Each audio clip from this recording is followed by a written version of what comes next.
नमस्कार साथियों, आप सभी का स्वागत है ब्राइट फ्यूचर विद उत्कर्ष पर। मैं हूं उत्कर्ष तिवारी, आप हैं मेरे साथ में। तो साथियों, हम लोग देख रहे थे भारतीय संविधान एवं राज्य व्यवस्था के अंतर्गत जो हमारा पहला टॉपिक चल रहा था वो चल रहा था भारतीय संविधान की विकास यात्रा, जिसके अंतर्गत हम लोग देख रहे थे भारतीय संविधान के जो संवैधानिक चरण है इनके बारे में देख रहे थे। और उनको हम लोगों ने देखा था भारतीय संविधान का जो संवैधानिक विकास भारतीय संविधान में किस प्रकार हुआ है, इनको हम लोगों ने दो पार्टों में बांटा था। पहले था ब्रिटिश ईस्ट इंडिया कंपनी के अंतर्गत जो भी संवैधानिक विकास हुआ है, और दूसरा हम लोगों ने देखा था ब्रिटिश क्राउन के अंतर्गत जो भी संवैधानिक विकास हुआ है, इनके बारे में हम लोग देख रहे थे।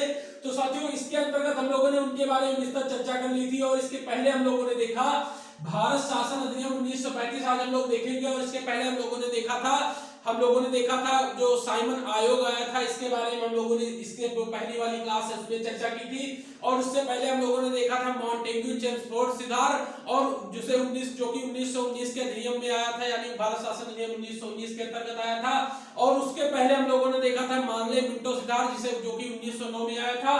तो साथियों, आइए शुरू करते हैं भारत शासन अधिनियम 1935, जो कि हमारी परीक्षा के लिए अति महत्वपूर्ण है। और हमारे जो संविधान का लगभग यहाँ से गए तो काफी कुछ यहाँ से अर्जित किया गया है हमारे संविधान के लिए। तो साथियों, इसके बारे में आज हम लोग देखेंगे और विस्तार चर्चा करेंगे। तो साथियों, आइए शुरू करते हैं। तो हम लोग देखेंगे भारत शासन अधिनियम 1935। तो हम लोग देखेंगे लंदन में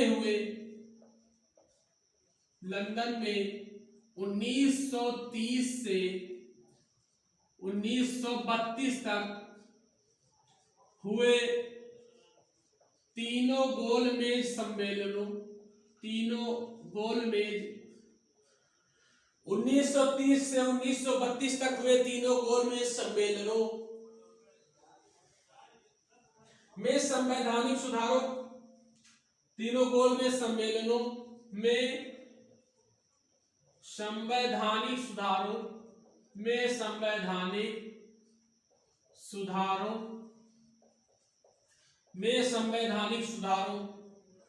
से संबंधित संस्तुतियों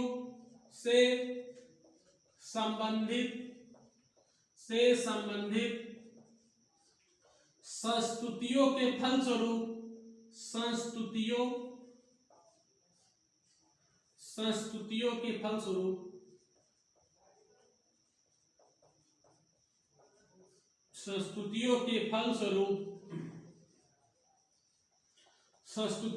फलस्वरूप इस अधिनियम का निर्माण किया गया। इस अधिनियम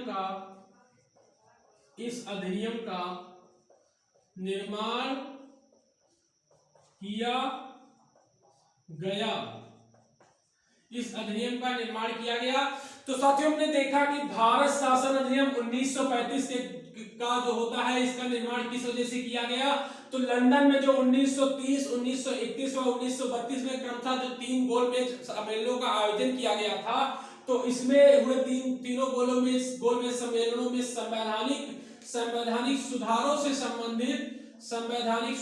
संबंधित संस्तुतियों के फलस्वरूप इस अधिनियम का निर्माण किया गया। तो आगे हम लोग देखेंगे भारत शासन अधिनियम 1935 के अंतर्गत कौन कौन से प्रावधान किए गए हैं, यानी इसकी कौन कौन सी विशेषताएं हम लोग देखेंगे। इसकी विशेषताएं, भारत शासन अधिनियम 1935 की विशेषताएं, इसकी विशेषताएं निम्नवत हैं।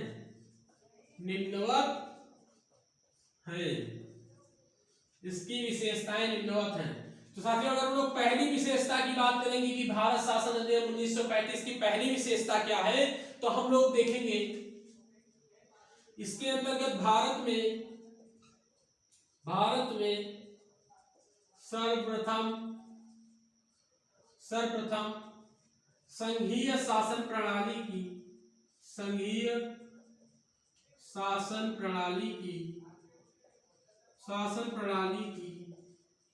नींव रखी गई। तो साथियों, क्या प्रावधान किया गया इसके अंतर्गत? जो हमारा प्रमुख प्रावधान किया गया है, भारत में सर्वप्रथम संघीय शासन प्रणाली की नींव रखी गई। यानी क्या किया गया, भारत शासन अधिनियम 1935 के अंतर्गत जो सबसे प्रमुख हमारा प्रावधान हो जाता है वो आ जाता है, भारत में सर्वप्रथम संघीय शासन प्रणाली की नींव रखी गई। और इसी में देखेंगे जो संघ की जो नींव रखी गई थी, इनको 2 इकाइयों में बांटा गया था। कौन कौन सी इकाई थी? एक थी ब्रिटिश भारतीय प्रांत और दूसरी थी देसी रियासतें, यानी ब्रिटिश के द्वारा संचालित जो भारतीय राष्ट्र थे, यानी उनके अधीन जो भारतीय राज्य थे यानी प्रांत थे, इनके बारे में इनको एक में इसे बांटा गया और दूसरे में बांटा गया देसी रियासतें, जो देसी राजे रजवाड़े हुआ करते थे, इनको 2 प्रकार से बांटा गया। तो हम लोग देखेंगे रखी गई और संघ की 2 इकाइयां हुआ करती थी। 2 इकाइयां थी। अगर हम लोग पहली इकाई की बात करते हैं, पहली इकाई क्या थी? तो पहली आ जाती है ब्रिटिश भारतीय प्रांत। साथियों पहली आ जाती है ब्रिटिश भारतीय प्रांत। और साथियों अगर हम लोग दूसरे को देखेंगे, दूसरी आ जाती है देसी रियासतें।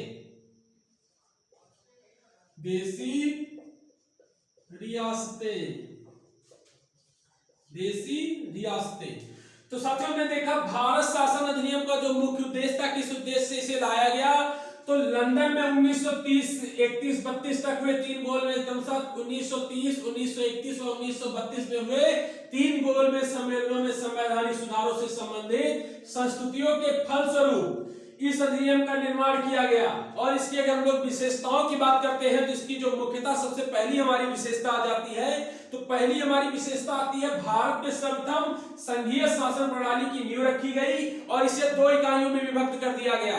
अगर हम लोग देखेंगे, सामान्यतः प्रश्न बनता है कि ये 2 इकाइयां कौन कौन सी थी, तो पहली हमारी इकाई आ जाती है ब्रिटिश भारतीय प्रांत और दूसरी हमारी आ जाती है देसी रियासतें। तो साथियों इसके बाद में आगे हम लोग देखेंगे और कौन कौन से इसमें प्रावधान किए गए। तो साथियों अगला हमारा जो प्रावधान आता है, केंद्र में द्वैध शासन, अर्थात केंद्र तथा राज्यों में द्वैध शासन की व्यवस्था की गई। और नहीं साथियों हम लोग देखेंगे केंद्र में द्वैध शासन की व्यवस्था की गई, अर्थात केंद्र तथा राज्य के बीच में जो इनकी शक्तियां थी, इनका बंटवारा कर दिया गया। और हम लोगों ने देखा था 1919 का जो मॉन्टेग्यू चेम्सफोर्ड सुधार था, इसमें हम लोगों ने देखा था कि राज्य में द्वैध शासन की व्यवस्था कर दी गई थी, उसे परिवर्तित करके 1935 में केंद्र में द्वैध शासन की व्यवस्था कर दी गई। इंपॉर्टेंट पॉइंट हमारा आ जाएगा, केंद्र में द्वैध शासन की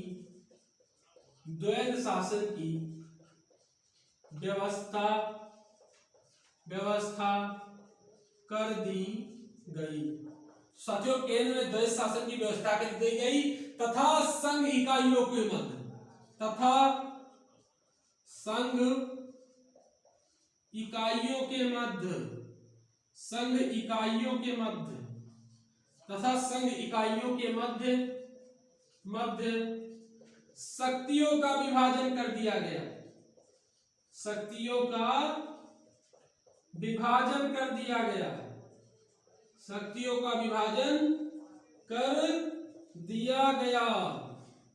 शक्तियों का विभाजन कर दिया गया। तो साथियों आगे हम लोग देखेंगे कौन कौन सी 3 सूचियां बनाई गई थी जो वर्तमान समय में भी कार्यरत हैं। तो सूचियां हमारी आ जाती है संघ सूची, राज्य सूची तथा समवर्ती सूची। आगे हम लोग देखेंगे इन सूचियों के अंतर्गत कितने कितने विषय थे, इनके बारे में हम लोग चर्चा करेंगे।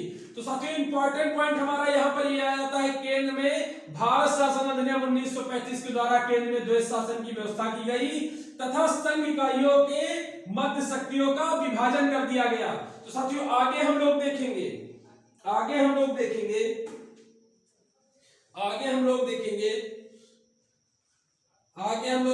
जो शक्तियों का विभाजन किया गया तो कितने पार्टों में बांटा गया। आगे हम लोग देखेंगे कितने पार्टों में बांटा गया जो शक्तियों का इसमें विभाजन किया गया, किस किस प्रकार की शक्तियां इसमें बनाई गई, उनका निर्माण किया गया। तो साथियों हमारी आ जाती है यहाँ पर संघ सूची, राज्य सूची तथा समवर्ती सूची। मध्य शक्तियों का विभाजन किया गया तथा 3 सूचियों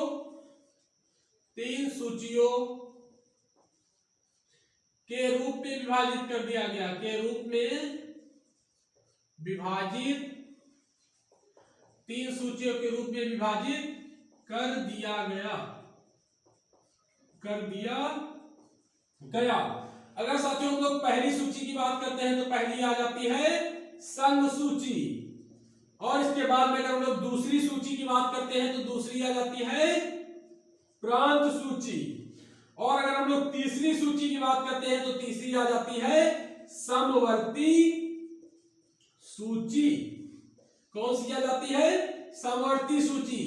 तो साथियों हमारा प्रश्न यहां पर बनता है कि जो संघ सूची है, प्रांत सूची है तथा समवर्ती सूची है, इसमें विषयों की संख्या कितनी है, यानी इसके अंतर्गत कितने कितने विषय हैं। तो संघ सूची में हमारे आ जाते हैं 59 यानी 62 विषय, 62 विषय। और अगर हम लोग प्रांत सूची की बात करेंगे तो आ जाते हैं 54 विषय यानी 54 विषय, 54 विषय।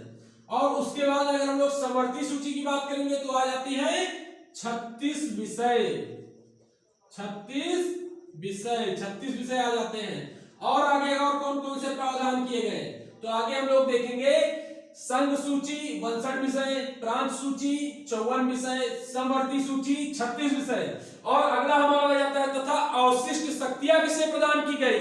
प्रश्न हमारा यहाँ पर यह बनता है कि अवशिष्ट शक्तियां किसे प्रदान की गई। तो उस समय के जो गवर्नर जनरल हुआ करते थे, यानी गवर्नर जनरल को जो अवशिष्ट शक्तियां थी ये गवर्नर जनरल में निहित थी। तो हम लोग देखेंगे तथा अवशिष्ट शक्तियां, अवशिष्ट शक्तियां, अवशिष्ट शक्तियां, शक्तियां गवर्नर जनरल, गवर्नर जनरल में निहित हुआ करती थी, में निहित हुआ करती थी, हुआ करती थी। यानी साथियों गवर्नर जनरल के पास अवशिष्ट शक्तियां थी।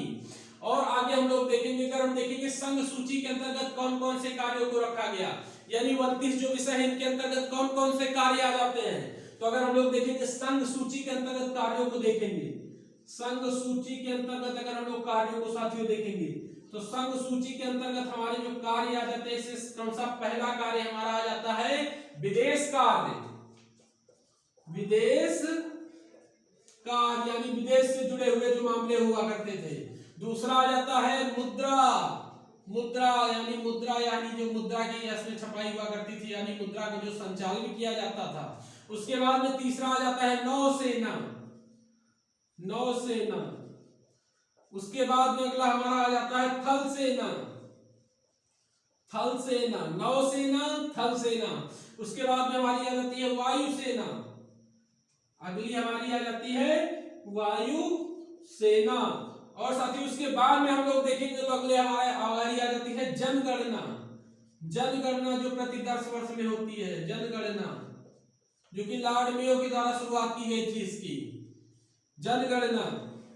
आदि विषय शामिल किए गए हैं, आदि विषय शामिल किए गए हैं, शामिल किए गए हैं। तो साथियों हमने देखा संघ सूची के अंतर्गत जो 62 विषय हैं, अगर हम लोग इसमें प्रमुख विषयों की बात करेंगे कि प्रमुख विषय कौन कौन से हैं, तो विदेश कार्य यानी विदेश से जुड़े हुए मामले, मुद्रा यानी मुद्रा का संचालन कैसे किया जाएगा तथा इसकी छपाई किसके द्वारा की जाएगी और किस प्रकार की मुद्रा होगी। अगला हमारा आ जाता है नौसेना, नौसेना के बाद साथियों हमारा आता है थल सेना, थल सेना के बाद में हमारा आ जाता है वायुसेना। जो तीनों सेनाएं हुआ करती थी वो भी संघ सूची के अंतर्गत ही रखी जाती थी। उसके बाद में अगला हमारा आ जाता है जनगणना, और उसके बाद में आदि विषय शामिल किए गए थे। तो साथियों इसके बाद में हम लोग देखेंगे प्रांतीय सूची के अंतर्गत किन किन चीजों को रखा गया। तो अगला हमारा आ जाएगा प्रांतीय सूची, जिसमें कि 54 विषय हुआ करते थे, इसमें किसको रखा गया, तो हम लोग देखेंगे प्रांतीय सूची। साथियों आप लोग नोट भी करते रहिए साथ में हमारे। अगला आ जाता है प्रांतीय सूची, प्रांतीय सूची जिसमें 54 विषय हुआ करते थे। अगर इसमें देखेंगे कौन कौन से विषय थे, जिसमें आ जाती है पुलिस, पुलिस, पुलिस के बाद में आ जाती है प्रांतीय लोक सेवा जो कि अभी भी है, प्रांतीय लोक सेवा जिससे लोग पीसीएस वगैरह बनते हैं।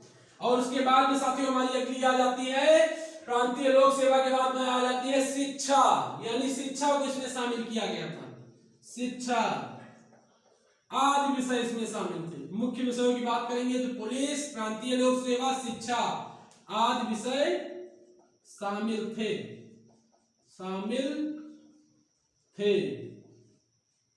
तो साथियों हमने देखा प्रांत सूची के अंतर्गत जो कि 54 विषय हुआ करते थे, इसमें हमारा जो पहला विषय आ जाता है पुलिस, फिर है प्रांतीय लोक सेवा, फिर है शिक्षा आदि विषय इसमें शामिल हुआ करते थे मुख्य विषयों की अगर हम लोग बात करेंगे। साथियों इसके बाद में हमारी जो तीसरी सूची आ जाती है वो है समवर्ती सूची, जिसमें केंद्र तथा राज्य दोनों को शक्तियां प्राप्त हुआ करती थी। समवर्ती सूची, तो समवर्ती सूची को अगर हम लोग साथियों देखेंगे तो इसमें आ जाती है दंड विधि,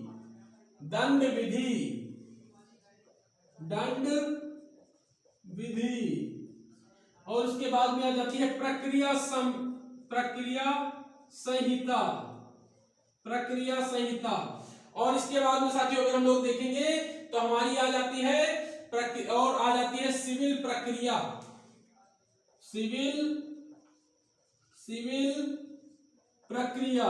क्या आ जाती है हमारी सिविल प्रक्रिया। और उसके बाद में हम लोग देखेंगे विवाह के बाद में आ जाती है एवं विवाह विच्छेद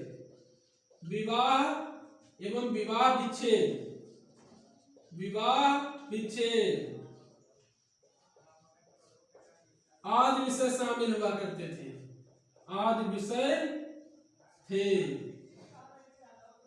तो साथियों हमने देखा समवर्ती सूची के अंतर्गत अगर हम लोग विषयों की बात करते हैं तो 36 विषय हुआ करते थे, जिसमें अगर हम लोग मुख्य विषयों की बात करेंगे तो पहला विषय हमारा हो जाता था दंड विधि, उसके बाद में होता था प्रक्रिया संहिता, उसके बाद में हो जाता था सिविल प्रक्रिया संहिता, उसके बाद में हमारा हो जाता था विवाह और विवाह विच्छेद आज विषय इसमें शामिल हुआ करते थे। और साथियों इंपॉर्टेंट पॉइंट लगा के हम लोग देखेंगे, हमारा यहाँ पर इंपॉर्टेंट पॉइंट कौन सा बन जाएगा, इंपॉर्टेंट बनेगा कि प्रांतों में द्वैध शासन को समाप्त कर दिया गया। क्या किया गया, प्रांतों में द्वैध, अभी हमने पहले भी बताया इसके, प्रांतों में द्वैध शासन को समाप्त कर दिया गया, प्रांतों में द्वैध शासन को समाप्त कर दिया गया। और कौन सा प्रावधान किया गया, और प्रावधान की बात करेंगे तो आ जाएगा तथा प्रांतीय स्वायत्तता को, तथा प्रांतीय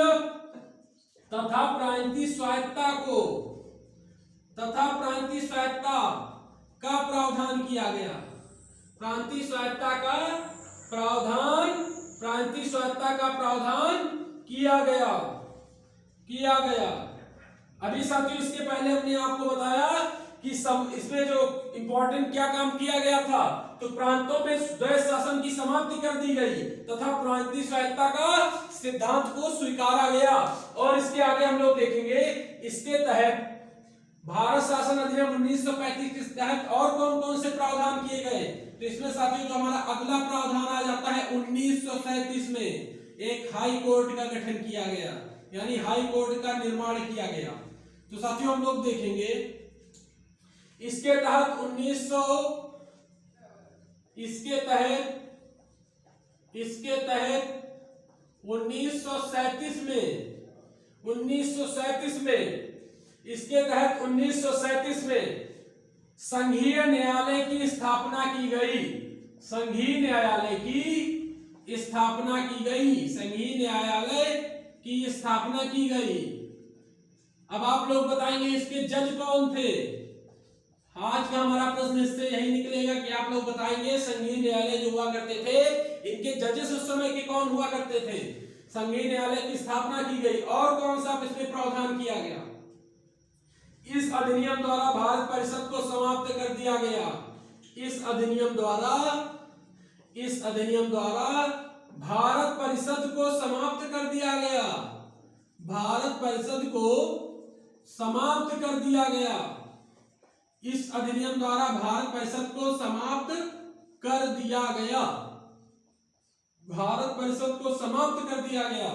और कौन सा प्रावधान इसमें किया गया, एवं विवादों के निपटान के लिए संघीय न्यायालय की स्थापना की गई। एवं भारत परिषद को जो समाप्त कर दिया गया था, इसके बाद में इसके स्थान पर क्या किया गया, इसके स्थान पर क्या किया गया आप लोग बताएंगे कि जो भारत परिषद को समाप्त किया गया भारत शासन अधिनियम 1935 के अंतर्गत, तो इसके स्थान पर कौन सा प्रावधान किया गया?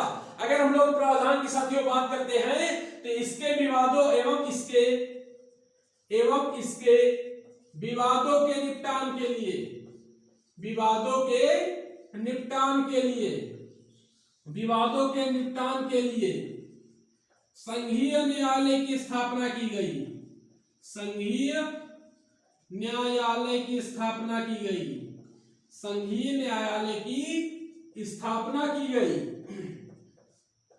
संघीय न्यायालय की स्थापना की गई। और कौन कौन से प्रावधान किए गए?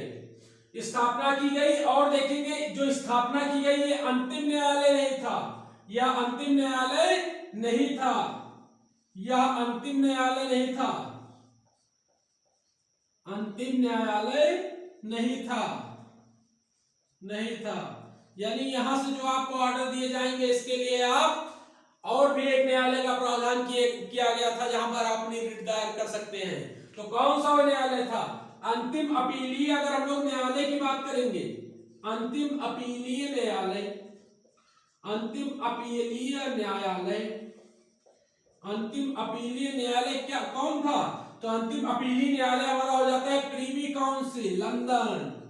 Privi council, Privi council, Privi council की प्रीवी काउंसिल था।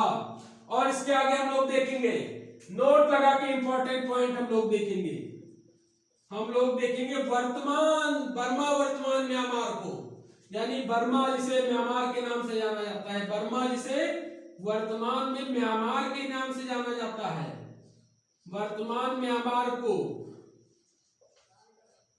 1937 में भारत के द्वारा अलग कर दिया गया। 1937 में भारत के द्वारा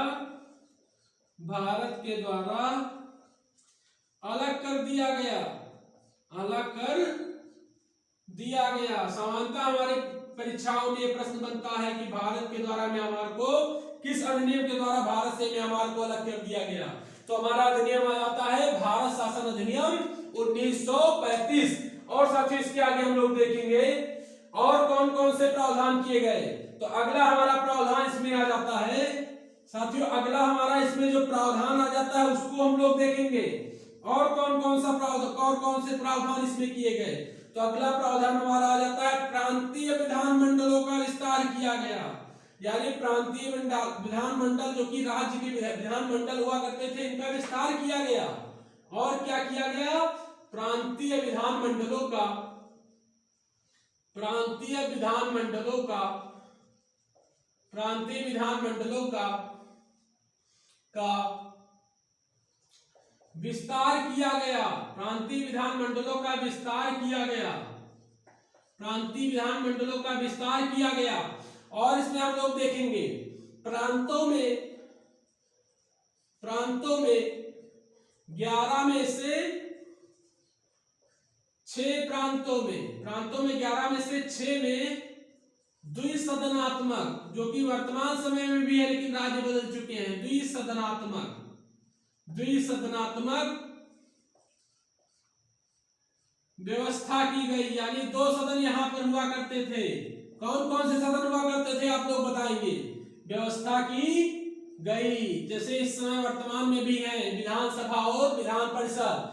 तो 6 वो राज्य कौन कौन से हुआ करते थे? अगर साथियों लोग 6 राज्य की बात करेंगे तो हमारा आ जाता है असम, असम के बाद में दूसरा आ जाता है बंगाल, असम के बाद में आ जाता है बंगाल, बंगाल के बाद में आ जाता है बिहार, बिहार के बाद में आ जाता है मद्रास, और मद्रास के बाद में हमारा आ जाता है संयुक्त प्रांत, जिसे उत्तर प्रदेश के नाम से अब जानते हैं, वर्तमान उत्तर प्रदेश। संयुक्त प्रांत जिसे वर्तमान में उत्तर प्रदेश के नाम से जानते हैं। और कौन कौन सी इसमें व्यवस्था की गई? तो साथियों हम लोग देखेंगे इसके अंतर्गत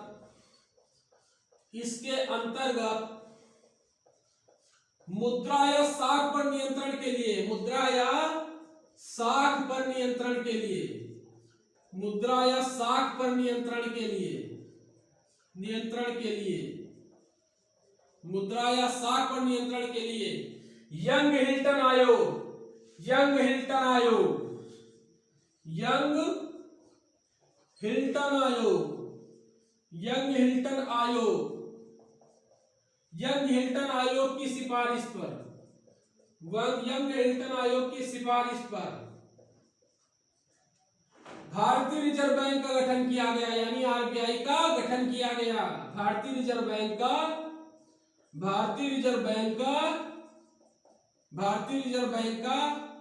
गठन किया गया, भारतीय रिजर्व बैंक का गठन किया गया।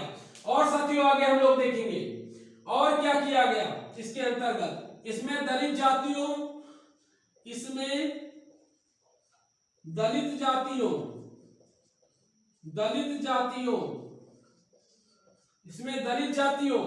महिलाओं एवं मजदूरों के लिए,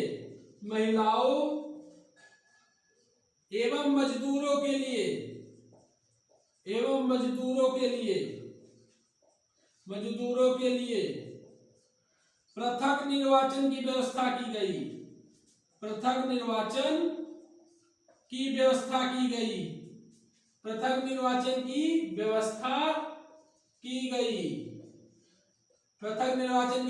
गई। और क्या क्या किया गया, मताधिकार का विस्तार किया गया, मताधिकार का विस्तार किया गया, मताधिकार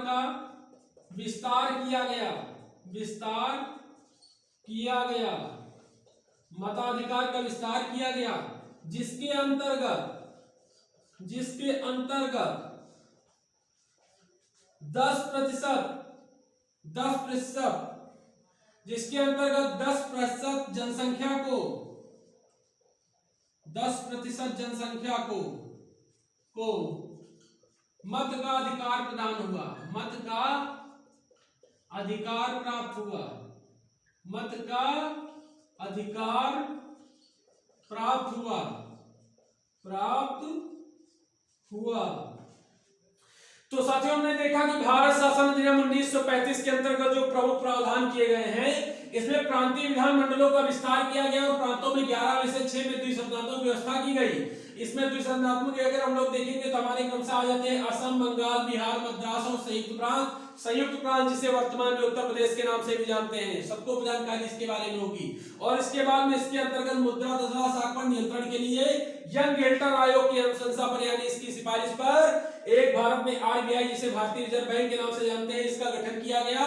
इसमें दलित जातियों, महिलाओं और मजदूरों के लिए प्रथम निर्वाचन की व्यवस्था की गई और मताधिकार का विस्तार किया गया। इसके अंतर्गत जो भारत की 10% जनसंख्या थी इसे मत का अधिकार प्राप्त हुआ। और साथियों आगे हम लोग देखेंगे और कौन कौन से प्रावधान किए गए और इसी के अंतर्गत हम लोग साथियों देखेंगे। साथियों ऐसे ही आप लोग नोट पॉइंट लिख करके आप लोग जान लीजिए। अगला जो हमारा पॉइंट हो जाता है इसमें आ जाता है, इसमें न केवल फेडरल लोक सेवा का गठन किया गया बल्कि 2 राज्यों के लिए संयुक्त लोक सेवाओं का गठन किया गया। यानी राज्यों के लिए संयुक्त प्रांतीय सेवा आयोग का गठन किया गया। यानी 2 राज्यों के लिए संयुक्त सेवा आयोग भी हो सकती है। यानी जो एक राज्य की जो लोक सेवा, एक राज्य की जो सेवा आयोग हो सकती है यानी पीएससी हो सकती है, पब्लिक सर्विस कमीशन, वो 2 राज्यों के लिए भी कार्य कर सकती है। इस प्रकार की व्यवस्था भी इसमें की गई थी। और साथियों हम लोग इसके अंतर्गत और देखेंगे और कौन कौन से इसमें प्रावधान किए गए। तो नोट पॉइंट लगा के आगे हम लोग देखेंगे, नोट पॉइंट लगा के आगे हम लोग देखेंगे, नोट पॉइंट लगा के हम लोग देखेंगे। ये हमारा आखिरी पॉइंट हो जाएगा इसका। साथियों नोट पॉइंट लगा के हम लोग देखेंगे जो हमारा इसका आखिरी पॉइंट हो जाएगा। आखिरी पॉइंट क्या बनेगा? आखिरी पॉइंट हमारा ये हो जाएगा, नोट लगा के जल्दी से हम लोग देखेंगे 1935 का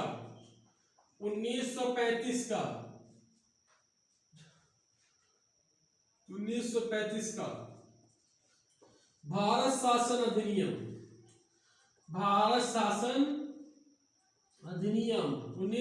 1935 का भारत शासन अधिनियम 1935 का भारत शासन अधिनियम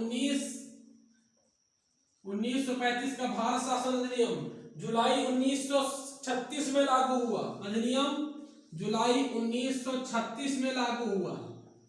1936 में लागू हुआ। और कौन कौन से इसमें प्रावधान किए गए? इसके प्रावधानों के आधार पर 1936 इसमें जो प्रावधान किए गए थे, प्रावधानों के आधार पर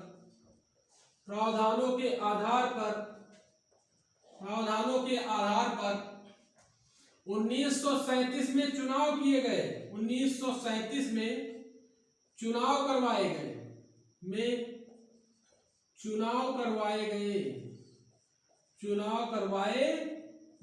इन चुनाव में कौन कौन से क्या क्या हुआ, इनके बारे में हम लोग देखेंगे। चुनाव करवाए गए। कांग्रेस की स्थापना, कांग्रेस को इन चुनाव के जो नतीजे आए, इसमें क्या हुआ? कांग्रेस को 5 स्थानों पर पूर्ण बहुमत, 5 स्थानों पर पूर्ण बहुमत प्राप्त हुई। अगर साथियों हम लोग इन 5 स्थानों की बात करते हैं तो किन किन प्रांतों में पूर्ण बहुमत प्राप्त हुई? तो पहला हमारा प्रांत इसमें आ जाता है असम। पूर्ण बहुमत प्राप्त हुई। और असम तथा, और इसमें यूपी भी आ जाता है, असम तथा। तो साथियों हमने देखा और असम तथा पश्चिमोत्तर प्रांत में कांग्रेस की मिलीजुली सरकार बनी। और अगर हम लोग देखें पंजाब में किसकी सरकार बनी, तो पंजाब में यूनियनिस्टिक पार्टी की सरकार बनी। और अगर हम लोग बंगाल में बात करेंगे तो बंगाल में कृषक प्रजा पार्टी की सरकार बनी। और साथियों इसके बाद में अगर हम लोग देखेंगे सिंध प्रांत में किसकी सरकार बनी, तो सिंध प्रांत में हमारा आ जाता है मुस्लिम लीग की सरकार बनी। तो आज का हमारा जो इसमें प्रश्न ये बन रहा है कि मुस्लिम लीग की स्थापना कब हुई थी तथा किसके द्वारा इसकी स्थापना की गई थी, ये आप लोग हमारे कमेंट बॉक्स में बताएंगे। और साथियों इसी के साथ में हमारा जो भारत शासन अधिनियम 1935 है यहीं पर समाप्त होता है। अगर आपको हमारा वीडियो पसंद आया हो तो आप इसे लाइक करें, चैनल को सब्सक्राइब करें तथा अपनी प्रतिक्रियाएं हमारे कमेंट बॉक्स में पिन करें। अधिक जानकारी के लिए आप हमारा टेलीग्राम ग्रुप है ब्राइट फ्यूचर विद उत्कर्ष के नाम से, उसके साथ में आप जुड़े। आज के लिए इतना ही, धन्यवाद।